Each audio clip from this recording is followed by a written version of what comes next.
세계적인 신문이죠. 미국의 워싱턴 포스트지에 실린 우리 한국에 대한 기사를 일부분 좀 읽습니다.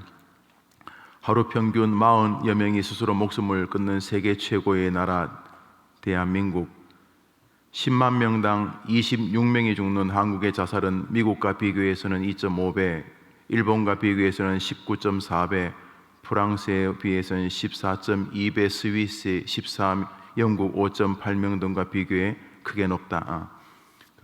미국에 비해서는 2.5배에 달하며 일본의 19.4명, 프랑스 14.2명, 스위스 14명, 영국 5.8명에 비해서 26명은 엄청나게 높다, 이렇게 신문은 쓰고 있습니다.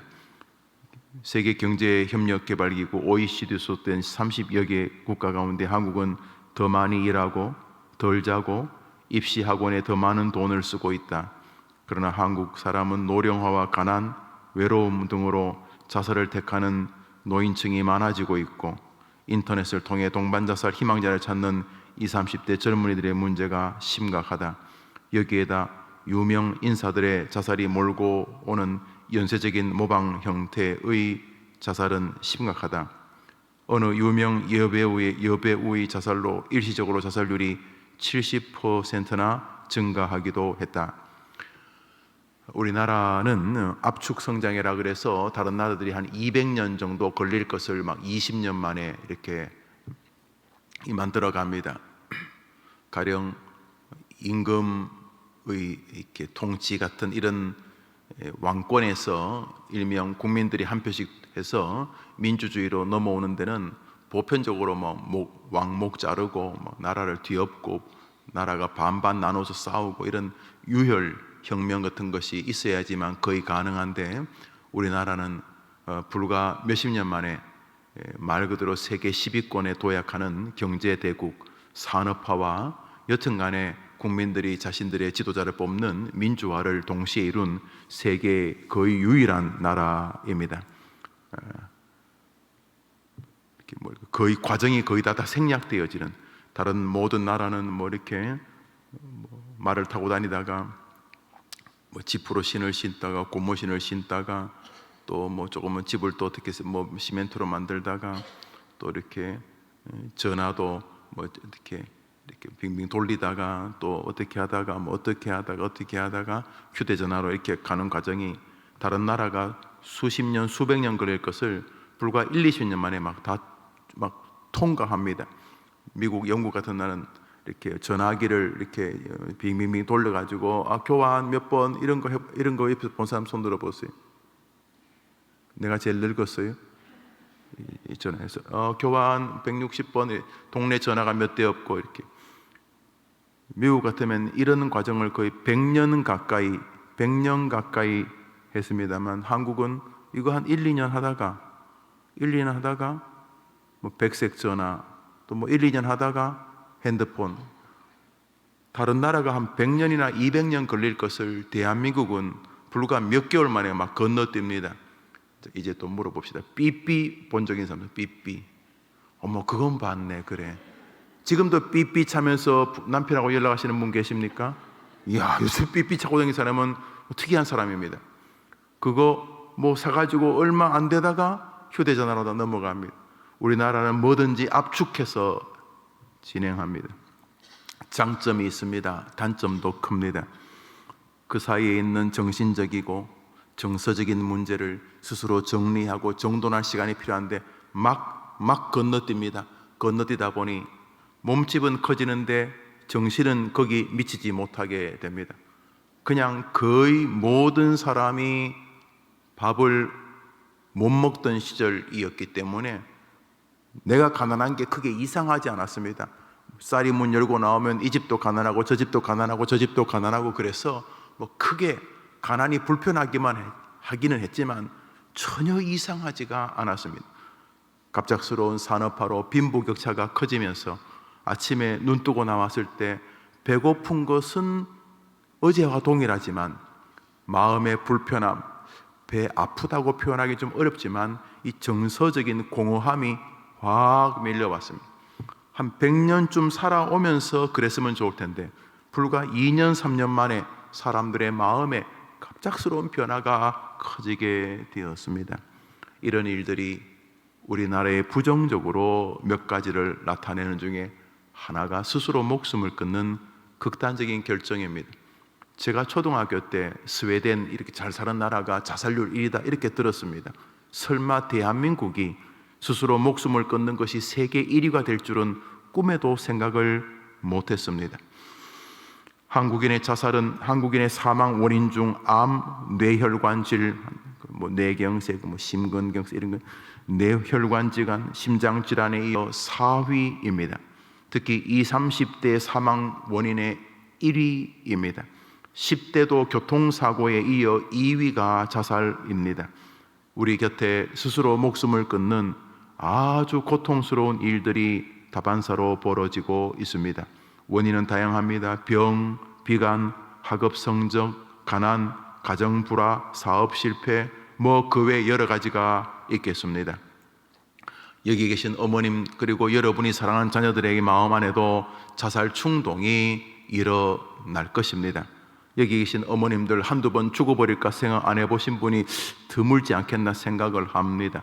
동시에 여러분의 자녀들은 여러분의 보다 강도가 더 클 것이라고 생각하셔야 합니다. 혹여나 지금 내 마음이 지금 그렇습니다, 이런 마음 가진 분이 계십니까? 어머님들 혹시 자녀 때문에 그러십니까? 오늘 이 시간 여러분을 위한 기도뿐만 아니라 우리는 자녀들을 위해 잠시 기도하러 오지 않았습니까? 혹시 우리의 자녀들의 마음 안에 자살까지는 아니지만 살아있긴 해도 마음은 많이 낙심돼 가지고 지쳐있는 이들은 없습니까? 혹시 우리 딸이, 우리 아이가, 손자, 손녀가 늘 자살이라고 하는 언덕, 담장 위를 조심스럽게 걷고 있는 건 아닙니까? 누가 바람만 불면은 내면적으로 흔들리기 하면 고통스러워질 수 있는 상황에 말입니다. 그때 우리는 꼭 자살만이 아니라 우리 삶 속에 다양한 어려움, 스스로 목숨을 기독교인들이 끊지는 않지만 그저 마음속에 늘 좌절과 낭망의 그 담장을 걷고 있는 우리의 아이들이 있다면 오늘 우리가 그것을 기도해 주려고 하는 것입니다. 설교를 늦게 시작했으니 좀 빨리 마무리해 보도록 하겠습니다. 한번 따라합시다. 인생의 어려움을 이기는 길은 나를 부르신 분이 하나님이란 사실을 믿는 것이다. 오늘 설교 본문을 한번 같이 읽어보겠습니다. 읽겠습니다. 시작. 평강의 하나님이 친히 너희를 온전히 거룩하게 하시고 또 너희의 온 영과 혼과 몸이 우리 주 예수 그리스도께서 강림하실 때에 흠없게 보존되기를 원하노라. 너희를 부르신 이는 미쁘시니. 노란 글씨 읽어봅시다. 시작. 하나님께서 여러분의 아이들에게 하나님이 나를 이 땅에 보내셨다고 믿는 믿음이 생기기를 기도하는 아침이 되기를 바랍니다. 너희를 불렀다는 말은 구원자 예수께로, 믿음의 세계로, 하나님의 은혜의 세계로 불렀다는 뜻이기도 하지만 동시에 원초적으로 하나님이 나를 이 땅에 보내셨다는 의미와도 같은 것입니다. 보내셨으니 부르시는 거죠. 이 땅에 사람의 형상으로 보내셨으니 우리가 하나님의 은혜로 부름을 받은 것이죠. 결국 한번 따라합시다. 나를 이 땅에 보내신 분은 하나님이시다. 그런데 그것이 끝이 아닙니다. 그분은 미쁘시다. 미쁘시다는 말은 잘 쓰지 않는 말인데 신실한 분이다, 이런 뜻입니다. 피스토스라고 하는 이 그리스 헬라어가 아주 신실한, 한번 말을 뱉으면 천지개벽을 해도 지키는 이런 뜻입니다. 신실한, 나를 부르신 분은 하나님이신데 그분은 신실하신 분이다. 한번 따라합시다. 나를 이 땅에 보내신 분은 하나님이시고 그분은 나를 신실하게 지키시는 분이시다. 하나님이 지켜도 대학에 떨어져요? 하나님이 지켜도 배신을 당해요? 하나님이 지켜도 사기를 당해요? 하나님이 지켜도 몸이 아파요? 이렇게 마음이 들 수 있습니다. 예, 그렇습니다. 하나님이 지켜도 요셉은 형들에게 10수년 동안 고통을 당하고 종살이하고 감옥살이 합니다. 하나님이 지켜도 장인에게 쫓겨서 도망다니는 다윗처럼 되고, 하나님이 은혜를 베푸셔도 자기 자식이 쿠데타를 일으켜서 왕권을 뺏겠다고 아버지를 죽이려고 해서 아들을 피해 도망다니는 다윗처럼 됩니다. 하나님이 지켜도 베드로처럼 억울하게 감옥에 갇히고 하나님이 지키고 하나님께 믿음을 다했기 때문에, 다시 말해 우상을 섬기지 않고 하나님만을 고백하겠다고 해서 다니엘에게 온 것은 칭찬이 아니고 사자굴에 던져지는 사형이었습니다. 하나님을 지켜도 하나님을 높여도 하나님을 사랑해도 하나님의 은혜 속에 살아도 바울은 몸이 병들었고 매맞는 일이 멈춰지지 않았습니다. 바울이 예수님 안 믿었으면 40에 하나 감암매를 맞고 태장에 맞고 굶주리고 파선하고 이런 일을 안 겪었습니다. 그러니까 하나님 믿어도 병들 수 있냐? 당연하죠. 바울이 증언하지 않습니까? 제가 가장 존경하는 목사님 중에 한 분인 찰스 스펄전 목사님, 19세기를 20세기를 이렇게 빛나게 만들었던 최고의 설교자, 설교의 황태자, 마지막 청교도, 이래 불리워지는 스펄전 목사님은 56세 하나님 나라에 갈 때까지 평생 몸이 아팠습니다. 평생 몸이 아프면 하나님이 안 도와주시는 것입니까? 예수님은 이 땅에 오신 하나님이셨습니다. 그러니까 부귀 영화의 길만 걸으셨습니까? 온갖 수치와 모독과 야유를 겪으셨습니다. 가시에 찔려 면류관을 쓰였고 갈대 하나 들고, 야 네가 이스라엘의 왕이라고 외쳐라, 모가지 부러지는 갈대 들고 사람들에게 비웃음을 받게 하셨습니다. 그래서 하나님이 안 도와주신 것입니까? 그런 면에서 하나님이 부르신 하나님의 자녀들에게도 고난이 다가올 수 있는 것은 말할 필요조차 없는 것입니다.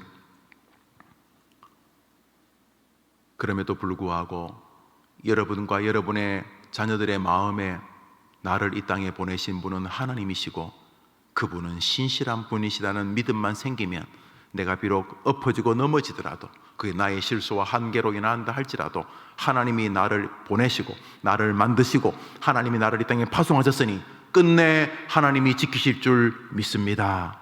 요 믿음이 있어야지 이 땅을 이기는 것입니다. 장로님이 다른 약속이 계신지는 모르겠습니다만, 제가 이렇게 오면서 설교를 들으면서 이 어른 참 살아온 삶이 귀하구나. 강단에 서서 처음엔 뭘 말해야 될지 모르겠습니다 하니까 말 너무 잘하더라고요. 어르신 하면 말하면 할 말이 얼마나 많겠어요.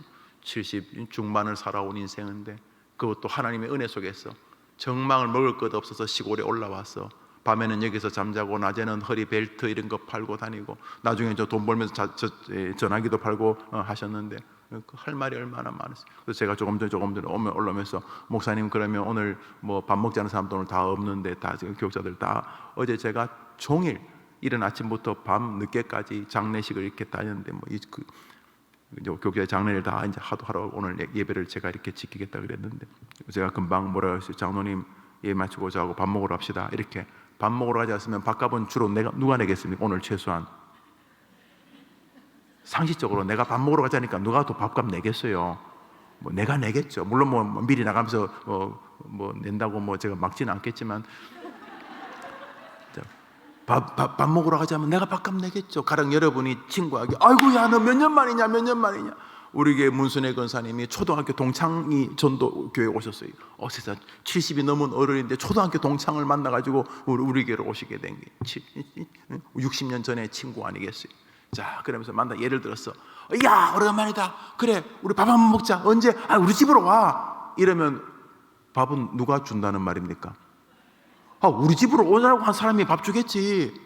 물론 아주 이상한 여자들이 있어요. 우리 집으로 와 그래놓고 오면은 네 밥은 왜 안 가져왔니? 이런 사람은 별로 드물죠. 우리가 보통 밥 먹자 그러면 어디서? 우리 집에서 먹자. 우리 집에서 먹자는 말은 저거 집에서 밥 준비한다는 거 아닙니까? 하나님이 부르셨으니, 하나님이 여러분을 이 땅에 부르셨으니, 이 땅에 보내셨으니 보내신 분이 책임질 줄 믿음하면 아멘 해보십시오. 밥 먹자 어디서? 우리 집에서. 그래놓고 밥은 그러면 말이 안 되는 것처럼 하나님이 김영우 목사를 해림교회에 보냈으니 김영우 목사의 목회도 하나님이 책임질 줄 믿습니다. 요 정신을 가지고 목회해야지 사람 그렇게 겁내지 않고 야비하고 비굴하고 곤모술수 안 쓰는 거예요. 우리 여러분의 아들 딸들도 이 믿음이 생겨야 그때부터 인생의 시작이 되는 거예요. 하나님이 나를 이 땅에 보내줬으니, 야 사람들이 어떻게 다 공부 1등 합니까? 한 반에 60명, 제가 다닐 때 한 반에 67명, 68명 그랬는데 70명이 넘어갈 때도 있었는데 한 반에 60명 가운데 1등은 한 명이지 60명이 어떻게 1등을 해요? 그러나 1등 한다고 그 아이가 세상에서 가장 존경받느냐? 그렇지 않아요. 살아보면요 달라요. 여러분 가끔 여고 동창회 가보시죠? 안 가봐요? 뭐 가봤다 칩시다. 그럼 여중 동창회 가봤다 칩시다. 동창회 가면 반에서 1등한 모범생이 지금 그렇게 꼭 여러분이 부러워하는 자리에 꼭 다 있습니까? 뭐 굳이 고개까지 흔들 필요도 없고, 저거는 중학교 때 저거 인간 되겠나? 저거 뭐 수업 시간에 늘서 연애나 편지나 쓰고 뭐 공부는 거의 뭐 그냥 거의 빵점, 공점, 빵점, 공점, 공이나 빵이나 뭐. 그래서 모두가 저거 기가 막혔다 싶은데 동창회 가면 벤츠 세대 묶어서 타고 오고 안 그럽니까? 몰라요. 인생은요. 인생은 정말 모르는 거예요. 몰라요.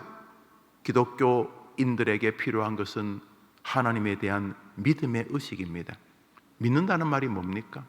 그래서 또 바비하겐 제가 우리 장로님 보고 원로 장로님 보고 야 오늘 내가 너무 감사하다고 교역자가 한 명도 없는데 장로님이 계셔서 장로님 살아온 이야기 하시니 얼마나 고맙다. 내가 밥 사겠다. 내가 밥 사겠지.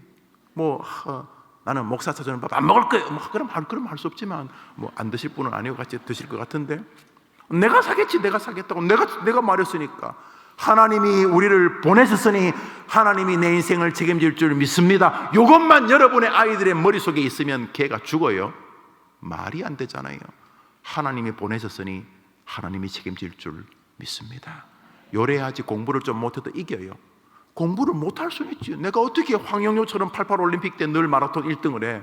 42km를 어떻게 100리를 넘게 어떻게 뛰어? 우리 어머님들 몇 킬로쯤 뛰면 숨 쉬어요?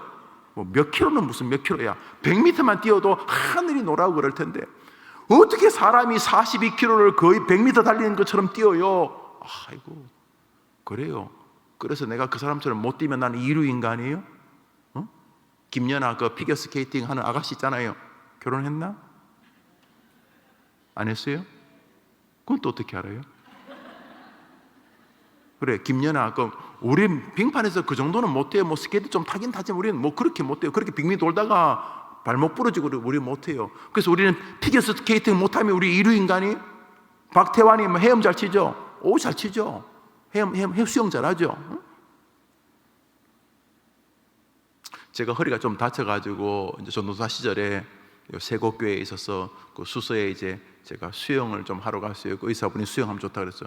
수영 제가 한 보름쯤 이렇게 막 제가 이제 그래도 좀 뭐 이렇게 제가 노는 거 잘하잖아요. 원래 제가 목사할 사람이 아니고 놀러 다닐 사람인데 이게 네가 노는 거 조금 좀 해요. 뭐든 좀 하는데 좀 이렇게 하다가 보름 만에 딱 그만뒀어요. 집사님이 전도사님 그래가지고 여집사님이 수영장에서 이렇게 벚꽃 만나니까 너무 이게 감당이 안 되더라고요.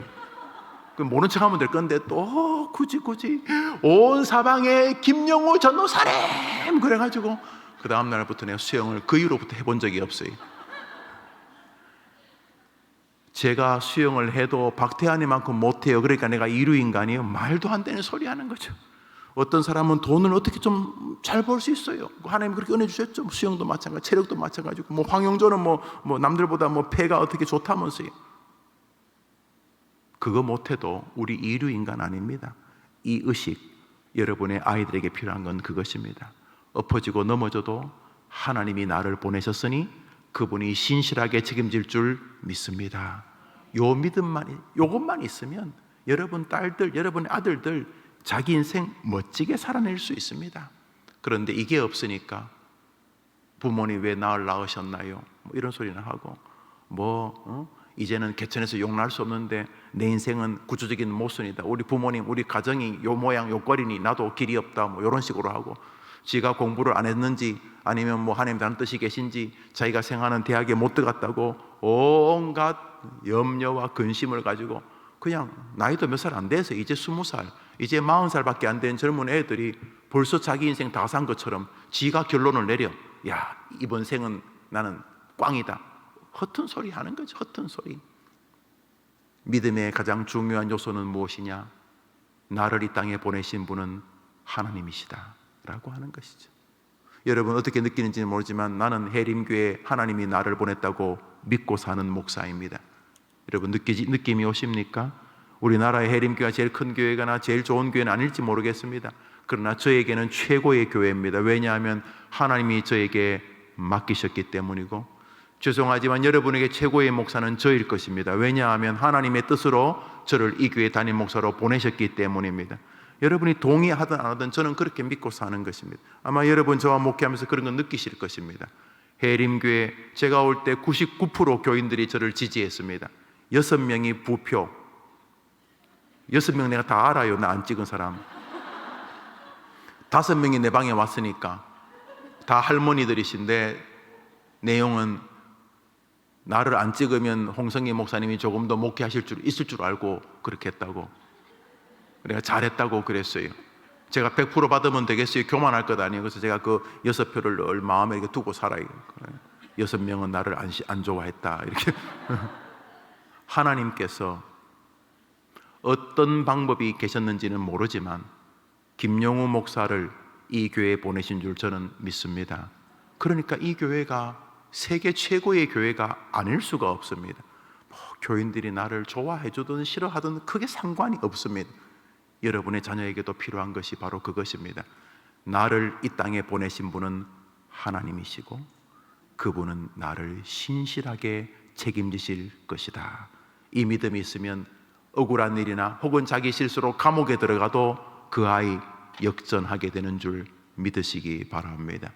마지막 성경 한 절 읽겠습니다. 시편 23편 1절입니다. 시편 23편 1절입니다. 읽읍시다. 시작. 다윗의 시, 유명한 시죠. 공부하다 보니까 미국 영국 사람들도 The Psalm, 그 시, 시편 23편을 그 시라고, 시편이 150편이나 되는데 시편 150편 중에 그 시 이렇게 불리워지는 유명한 시. 여호와는 나의 목자시니, 여호와는 나의 목자시니 내가 부족함이 없으리로다. 내가 공부를 잘해서 부족함이 없는 것도 아니고, 부모님 잘 만나 부족함이 없는 것도 아니고, 공부가 숨 쉬는 것보다 쉬웠어요. 그래서 시험만 치면 올 100점 맞아서 부족함이 없는 것도 아니고, 하는 것마다 마이다스의 손처럼 손만 대면 다 금으로 변하고, 가는 길마다 대로가 열려서 모든 사람이 부러워하는 그런 인생의 길이 잘 열려서 부족함이 없는 게 아니라, 다윗은 인생을 살면서 바로 오늘 읽었던 데살로니가전서 5장 23, 4절의 말씀을 삶에 대입하고 살았던 것입니다. 한번 따라합시다. 여호와가 나의 목자시니까 비록 지금 도망은 다니고 있지만,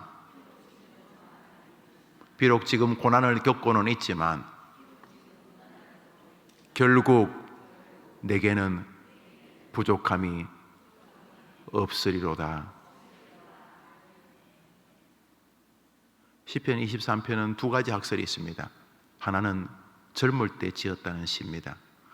왜냐하면 내가 사망의 음침한 골짜기를 다닐지라도 해를 두려워하지 아니할 것은 주의 지팡이와 막대기가 나를 지키기 때문이라고 말하는 것을 보면서, 사망의 음침한 골짜기를 다닌다. 이게 지금 사울한테 도망다닐 때다, 이거. 아니면 압살롬한테 도망다닐 때다. 이렇게 다윗이 어려운 시절에 지은 것은 거의 분명해 보인다. 또 어떤 분은 인생 노년에, 이제 노년에는 이 다윗이 몸이 많이 약해졌어요. 그래서 시종들이, 시녀들이 그를 이렇게 몸으로 데워줄 만큼 몸이 많이 약해. 다윗도 늙었겠죠. 그렇게 몸이 많이 연약해져서 자기 스스로가 임종, 죽음이라고 하는 사망의 음침한 골짜기를 아침에 일어나도 어젯밤에 잠잘 때 내일 아침에 내가 하늘에 날아라 있을까, 이런 마음으로 몸이 많이 연약했을 때 그때 지은 시라고 하는 분이 계십니다. 저는 후자 쪽에 가까울 거예요. 왜냐하면 문체가 굉장히 묵직합니다. 젊을 때 이렇게 총 나간다 칼 나간다 그런 설교도 있지만, 나이가 이렇게 좀 들어가면, 나이가 드시 다 그런 건 아니지만 존경할 만한, 로이 존스의 초기 설교와 후기 설교가 다른 것처럼 내용은 같지만 묵직함이 시편 23편에 있어서 23편은 다윗의 노년에 지은 시가 아니겠는가 추정을 합니다. 우리 관계는 저기 분명한 것은 사망의 음침한 골짜기를 다녀도 괜찮다는 것입니다. 사망의 음침한 골짜기를 다녀도 괜찮다는 것입니다. 부디 여러분이 기도해서 여러분의 아이들이, 여러분의 딸과 여러분의 아들들이, 여러분의 손자와 여러분의 손녀들이 내가 비록 때로는 좀 어려운 일들을 만날 수도 있다, 그럼에도 불구하고 결국은 부족함이 없을 것이다. 왜냐하면 하나님이 나를 보내셨기 때문에, 그분이 나의 아버지시기 때문에, 그분이 나를 신실한 아버지시기 때문에. 그래서 다윗의 고백처럼 여호와가 나의 아버지시니까, 목자시니까, 그분이 나를 이 땅에 보내셨기 때문에, 우리 엄마 아빠를 통해서 그분이 나를 만드셨기 때문에, 그분이 나의 아버지시기 때문에, 한 단계 더 나아가 그분이 나를 사랑해 자기 아들 예수 그리스도까지 죽이실 만큼 나를 사랑하시기 때문에, 하나님이 나를 보내셨기 때문에 하나님이 나를 끝내 신실하게 지키실 줄 믿습니다. 그러므로 결국 나에게는 부족함이 없을 것입니다. 이렇게 살아가는 아이들이 되게 해 주시옵소서 기도하는 것입니다. 그래서 자기가 사람들에 의하여 교회 담임 목사가 됐다 하시면 노상 사람 눈치만 안 보겠어요? 내가 교인들이 나를 투표해서 왔다, 이게 뭐 여러분이 투표해서 온 것처럼 보이긴 해요. 그래 보이긴 한데 저를 이곳에 보내신 분은 하나님일 수밖에 없는 거예요. 믿으면 아멘 해보세요. 그러니까 이 얼마나 감사한 일입니까? 목사만 그런 게 아닙니다. 여러분도 그렇고 여러분의 자녀도 그렇어요. 물론 인생의 그 암호를 다 해결할 수 없어요. 내가 왜 이 나이에 이렇게 이 남자를 만나서 이렇게 애를 낳아서 왜 이래 살고 있는가, 감격스럽기도 하고 때로는 또 뭐 이렇게 여러 가지 이유로 좀 답답하기도 하고 그럴 수 있지 않겠어요, 우리 어머님들? 그러나 이해되는 것은 감사하고 이해 안 되는 건 잘 몰라요. 그건 하늘나라 가서 알아봐야 돼요. 그러나 분명한 것은 나를 이 땅에 보내신 분은 하나님이라는 사실은 불변의 진리인 줄 믿습니다. 여러분의 자녀들도 바로 그게 필요합니다. 가만히 있어보자. 하나님이 나를 이 땅에 보내셨구나. 그냥 어쩌다 태어난 게 아니구나. 그렇다면 하나님의 은혜 안에 내가 있겠구나. 이 믿음으로 여러분의 아이들이 기쁠 때도 하나님으로부터 온 것이구나, 감사합니다. 어려운 일을 당할 때도 이해는 다 안 되지만 뜻이 계시구나, 하나님이 가장 선한 길로 인도하시겠구나, 요 믿음으로 승리하게 되기를 주의 이름으로 축복합니다. 오늘은 한 제목으로만 같이 기도하도록 하겠습니다. 우리 불을 한번 다 꺼주시면 우리 한 제목으로만 기도하겠습니다. 오늘 화면에 아이들의 이름도 보여주시죠. 이제 여러분의 자녀들을 위해서 기도합니다. 기도할 것은 무엇인가? 하나님, 우리 아이가 자기를 이 땅에 보내신 분은 하나님이라는 믿음을 가지게 도와 주시옵소서. 그게 첫 번째 기도입니다. 한번 더 합시다. 하나님, 우리 아이가 이 땅에 자기가 하나님의 계획 때문에 와 있다는 것을 깨닫게 도와주옵소서. 두 번째로 하나님 따라합시다. 하나님, 제게 맡기신 아이가 자기를 이 땅에 보내신 하나님은 신실하다는 것을 확신하게 하여 주옵소서. 그러니까 결국 그거죠. 나는 이 땅에 하나님의 뜻으로 왔는데 내가 그걸 모르니까 불평이나 하고 몹쓸 짓이나 하고 못된 일이나 하고 그랬는데 가만히 생각해 보니까 하나님이 뜻이 계셔서 나를 보내셨고, 그렇다면 하나님께서 끝내 나를 책임지시겠구나. 당신이 보냈는데 우리 집에서 밥 한 끼 먹자 그랬고 밥을 준비 안 할 리가 없잖아. 하물며 하나님이 나를 보냈는데 난 모르겠다, 이제 네가 알아서 해라, 말이 안 되지. 나를 보내신 분은, 나를 부르신 분은 신실한 분이시니 그가 또한 이루실 것이다. 그렇지, 하나님이 나를 보냈으면 한번 해보자, 도와주시겠지. 넘어지고 엎어지고 좀 어려운 일을 겪으면 뜻이 계시겠지. 이 믿음으로 우리 아이들 믿음으로 승리하게 도와주옵소서. 한탄, 불평, 원망, 이제 이 쫄짱부 같은 거 그만 내려놓고 엄마 나는 길이 없어요 이렇게 말하고 엄마 품에 안겨 울려고 할 때 아들아 너 길이 있다. 왜냐하면 너를 이 땅에 보내신 분은 하나님이시기 때문에 그분은 책임지신다. 잘 생각해봐라. 그분이 보내셨으니 그분이 방치할 리가 없다. 네가 믿음을 가지고 이 신앙을 가지면 너는 분명히 네가 생각하는 것보다 더 복된 삶을 살 수밖에 없다. 왜냐하면 하나님이 너를 보내셨기 때문이다. 보내셨으니 책임지신다. 부디 네가 뭘 하든지 간에 너의 최선만 다하렴. 그리고 다윗이 했던 말, 여호와가 나의 목자시기 때문에 결국은 내게 부족함이 없으리로다. 없을 것이다. 다윗이 한 말이 헛소리면 성령이 되었겠니? 얘야 너는 다윗이다. 하나님이 너의 목자시니까 너는 다윗이다. 그분이 너를 인도하실 것이니 너는 다윗이다. 그러므로 다시 믿음 생활 정리하렴. 다시 교회에서 만나자. 딸아 아들아 다시 신앙으로 살아가자. 너를 보내신 분은 하나님이시다. 그분은 신실하시다. 그분은 너의 인생을 책임져 줄 것이다. 우리 어머님 자녀 때문에 괴로우시죠? 내가 잘못 키우는 거 아닌가? 내가 이렇게 뒷바라지해도 헛짓하는 거 아닌가? 잘못되지 않는가? 최선을 다해서 아이를 돌봐야 될 책임이 있어요. 그러나 좀 편안한 마음으로 하셔도 돼요. 편안한 마음으로. 하나님이 여러분을 통해 아이를 보낸 거지 여러분이 만든 거 아니.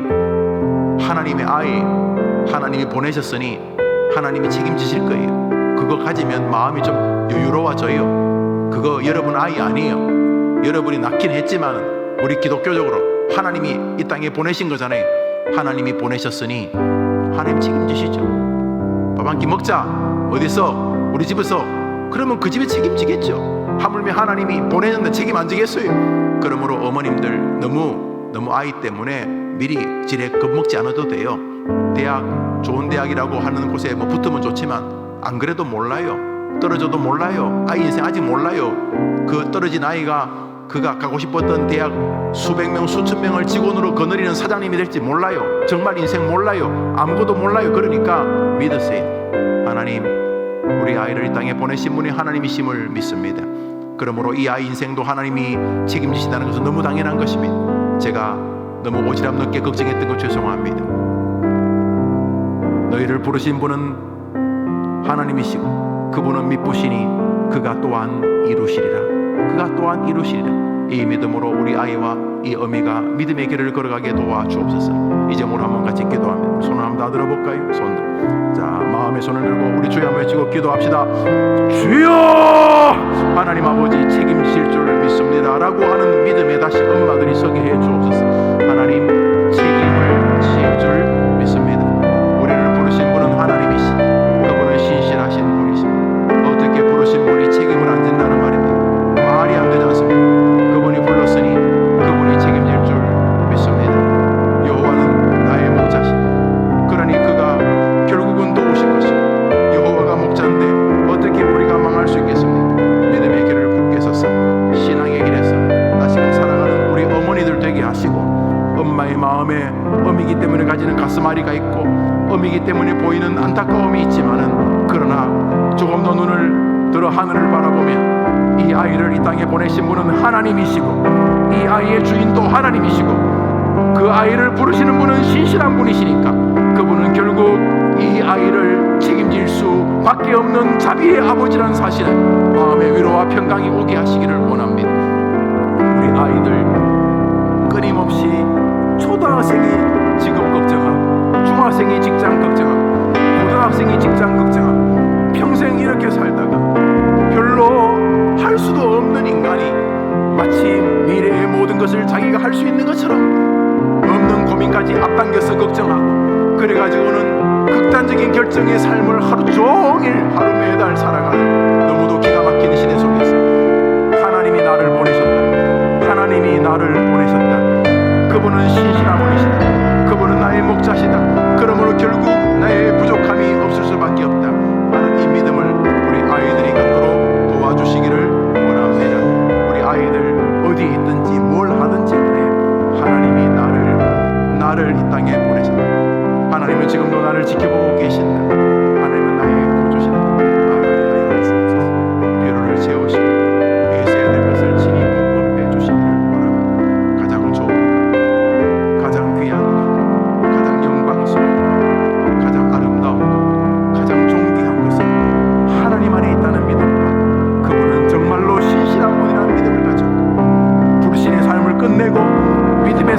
돌아서게 해주시기를 원합니다. 지금 아이들에게 필요한 것은 작업이나 공부나 돈이나 그런 것이 아니라 지금 우리 아이들에게 필요한 것은 하나님이 나를 보내셨고 하나님이 보내셨으니 나를 진실하게 책임질 거라는 바로 그 믿음, 바로 그 믿음이 우리 아이들에게 필요하니 하나님 우리 아이들에게 이 믿음을 주시기를 원합니다. 엄마 하나님은 나의 아버지세요. 엄마 하나님은 나를 이 땅에 보내신 분이세요. 엄마 그분이 나를 보내셨으니 그분이 나의 목자시니 그가 나를 책임지실 것이 이렇게 말할 수 있도록 우리 아이들에게 믿음을 더하여 주옵소서. 우리 한 제목으로도 기도합니다. 한 제목으로도 기도할 것은 여러분의 가정에 나름대로 시급한 기도 제목이 있습니다. 아이가 왕따를 당한다. 이거 큰 문제입니다. 아이가 육체적으로, 정서적으로, 정신적으로 몸이 아프다. 이거 그 주제 아닙니다. 우리 아이가 뭘 하고 싶은데 역량이 부족하다. 그건 좋습니다. 연애를 하다가 뭔가 문제가 생겼다. 시집장가 보내면 끝인 줄 아는데 이것도 시집장가 가고 나서는 또 다른 기도 제목이 있다. 여러분 나름대로 각자의 기도 제목이 있지 않습니까? 이 시간 자기 자녀를 위하여 그 세밀한 기도 제목을 같이 기도하겠습니다. 기도합시다. 하나님 아버지, 우리 아이들이 다 기도 제목들을 가지고 있습니다. 커가는 가정이 있고 살아가는 가정 속에 있다 보니 몸도 아프고 마음도 아프고 정신도 아프고 인간관계도 아프고 지정적으로도 아픕니다. 하고 싶은 것과 할 수 있는 역량 사이의 갈등이 끊임없이 우리 아이들에게 있습니다. 홀로 있어도 외롭지만은 함께 있어도 외로운 시절입니다. 같은 가족들 가운데도 이견이 있는데 하물며 서로 다르게 산 사람들이 어떻게 이견이 없겠습니까? 학교에서 선생님 때문에, 학원에서 선생님 때문에, 혹은 친구들 때문에, 동료들 때문에, 직장 상사 부하 때문에 끊임없는 고난, 고통이 있는 아이들이 있지 않겠습니까? 하나님, 우리 어머니들이 기도합니다. 어린 영아, 어린 유치, 우리 아동 청소년부, 우리 청년, 대학생들, 장년, 중년을 자녀로 두고 있는 우리 어머니들의 기도를 들어주시기를 원합니다. 몸이 아픈 아이들 도와주시기를 원합니다. 하지만 몸이 아픈 것이 안타깝긴 하지만은 가만히 성경을 보면은 얼마나 많은 위대한 사람들이 몸이 아파서 탁월해졌습니까? 하나님 아버지, 요한 웨슬리는 늘 지병에 스펄전 목사님도 몸이 아파, 사도 바울은 아예 걸어다니는 병원 아니었습니다. 몸이 아픈 것은 힘든 일이 맞지만 결코 그것이 저주일 수 없으니 우리 부모와 아이들이 질병을 통해 더 주님과 가까워지며 더 신령하며 더 영육의 복을 받게 하시기를 원합니다. 몸이 아픈 것처럼 마음이 아픈 하나님 아버지, 몸도 마음도 하나님이 주관해 주시기를 원합니다. 육신의 건강만큼이나 영혼의 건강이 필요합니다. 우리 아이들 믿음이 돈독하고 하나님 살아계신 거 믿고 하나님 체험하기만 하면 누가 그 아이 이기겠습니까? 하나님 우리 아이들에게 믿음으로 인하여 모든 것을 이길 수 있는 힘을 주시기를 원합니다.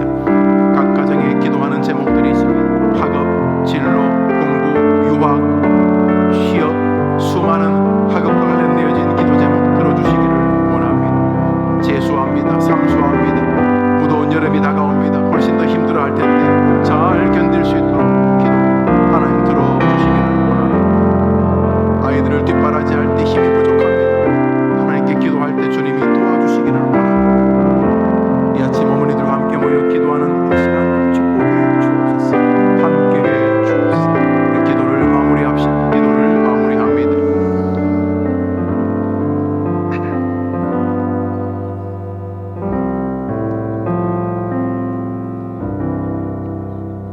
너희를 부르시는 이는 미쁘시니 그가 또한 이루시리라. 하나님 아버지, 오늘 어머니들이 아이들을 위해 기도할 때에 우리 아이들이 자기를 이 땅에 보내신 분이 하나님이시며 자기를 이 땅에 보내신 하나님은 자기를 신실하게 지키시는 분이라는 믿음을 갖게 해달라고 어머니들과 함께 말씀을 붙들고 기도하였습니다. 하나님, 우리 아이들이 자기의 배후에 하나님이 계신다, 그분이 나를 이 땅에 보내셨다, 그분이 나를 대한민국에 보내셨고 그분이 나를 남자와 여자로 보내셨고 그분이 나를 이 가정의 자녀로 보내셨다, 그분은 나의 하나님이시다, 그분은 신실한 분이시다. 나를 보내시고 나를 부르시는 분은 하나님이시며 그분은 정말로 신실한 분이라는 믿음만 있으면 이 땅에서 사자굴이든 풀무불 속이든 감옥이든 높은 대관 자리든 어디에서든지 승리할 줄 믿사오니 하나님, 오늘 어머니들이 기도한 대로 우리 아이들에게 하나님이 나를 이 땅에 보내셨다 라고 하는 믿음에 굳게 서게 하여 주시옵소서. 이런 제목 저런 제목을 가진 우리 어머니들의 기도를 들으시고 화요일 오전에와 어머니 기도에 함께할 때에 기도 속에 역사하시는 성령님을 체험하는 어머니들 되게 하여 주시옵소서. 하나님, 모세에게 내가 너와 함께할 것이라고 말씀하셨듯이 여호수아에게 내가 모세와 함께했던 것처럼 너와 함께하고 너를 떠나지 않겠다고 말씀하셨던 것처럼 오늘 사도 바울이 데살로니가 전서를 통해 우리에게 말씀하시는 것처럼 우리 아이들도 하나님이 나를 보내셨고 하나님은 신실하고 그분은 나의 목자시니 결국 내게 부족함이 없을 것이라고 고백할 수 있도록 믿음의 반열에 굳게 서게 하여 주시옵소서. 그러나 하나님이 나의 목자시고 그러므로 하나님 때문에 나는 결국 부족함이 없다는 믿음이 없으면 끊임없이 갈등과 고난, 문제를 자기 스스로만 해체해야 된다는 믿음, 믿을 사람 아무도 없다, 나밖에 없다, 이런 방식으로 살면 정말로 불쌍한 삶이고 정말로 힘겨운 삶인 것을 일찍 깨닫고 우리 아이들의 마음속에 하나님이 나와 함께 하신다, 왜 그분이 나를 보내셨기 때문이다, 그러므로 하나님이 나와 함께 하시고 그분이 나를 떠나지 않기 때문에 결국은 내게 부족함이 없다는 이 믿음으로 인생을 바라보게 하여 주시옵소서.